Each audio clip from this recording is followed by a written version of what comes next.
লাগাতার বৃষ্টি বিপর্যস্ত উত্তর সিকিম এবং কালিম্পং। ফুসছে তিস্তা, জলের তলায় চলে যায় তিস্তা বাজারের রাস্তা। নতুন করে ধস নামে সেবকে। এটা দার্জিলিং এর রক গার্ডেন, পর্যটকদের কাছে চুম্বক। সেটাই এখন হয়ে উঠছে ভয়ঙ্কর, কারণ গত কয়েকদিন দার্জিলিং এ দফায় দফায় বৃষ্টি, জল বাড়ছে পাহাড়ি ঝর্ণায়। একই অবস্থা গঙ্গামায়া পার্কের।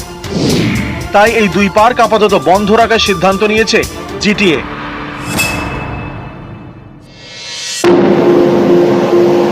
সিকিম এবং কালিম্পং এর টানা বৃষ্টি, জল বাড়ছে তিস্তায়। রবিবার সকালে জলের নিচে চলে যায় তিস্তা বাজারের রাস্তা। যান চলাচল বন্ধ হয়ে যায়।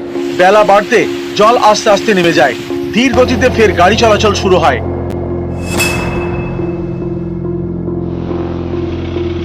কালিম্পং এর পেডং এবং ঋষিখোলার একাধিক জায়গায় ধস নামে। এতে পূর্ব সিকিমের রেনক এবং কালিম্পং এর মধ্যে সড়ক পথে যোগাযোগ বন্ধ হয়ে যায়। ধস নামে সেবকেও। এতে 10 নম্বর জাতীয় সড়কে যান চলাচল ব্যাহত হয়। পরে রাস্তা পরিষ্কার করা হয়, তারপর ধীর গতিতে গাড়ি চলাচল শুরু করে।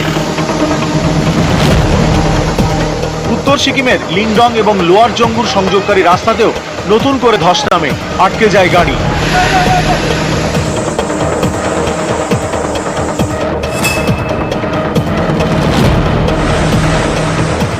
উত্তর সিকিমে ভয়ঙ্কর তিস্তা, ভেসে যায় রাস্তা আত্মমুভার। টানা বৃষ্টিতে সম্প্রতি লাচেন এবং থাঙ্গুর মাঝে সংযোগকারী রাস্তার ক্ষতি হয়। সেই রাস্তায় সারানোর কাজ চলছিল।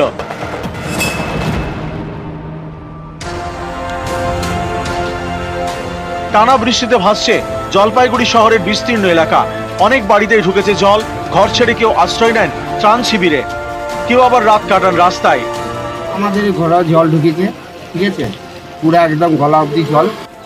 রাস্তা এইভাবে টোটোর মধ্যে কাটাতে লাগবে। নিউজ 18 বাংলা।